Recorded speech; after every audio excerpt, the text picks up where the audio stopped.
অ্যালার্জির কেন বলতে হচ্ছে একটা ইমিউন রিলেটেড ফেনোমেনন, যেখানে আমাদের বডির ইমিউন সিস্টেম বেশি রিয়াক্ট করছে।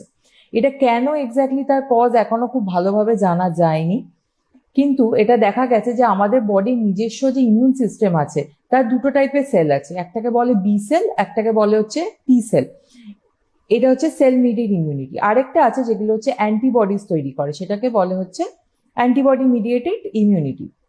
তো এই যে দুটো টাইপের ইমিউন রেসপন্স আছে আমাদের, যখন এরা ডিসরেগুলেটেড ওয়েতে কাজ করে দিয়ে আমাদের নিজের বডি সেলকেই নিজে অ্যাটাক করে, অথবা যখন ফরেন যে পার্টিকেল গুলো ঢুকছে সেটার বিরুদ্ধে বেশি ইমিউন সিস্টেম বেশি ইমিউন রেসপন্স মাউন্ট করছে, তখনই অ্যালার্জিটা তৈরি হচ্ছে। আচ্ছা, তাহলে ইমিউনিটি একটা ফ্যাক্টর রয়েছে এখানে। অবশ্যই, ইমিউনিটিটা যখন ঠিকঠাকভাবে কাজ করতে পারছে না, বেশি রেসপন্স দিচ্ছে, সেটাই হচ্ছে অ্যালার্জি। আর ইমিউনিটি যাদের কমে যায় তাদেরও কি অ্যালার্জি দেখা যায়? না, অ্যালার্জিটা হচ্ছে বেশি রেসপন্সটা।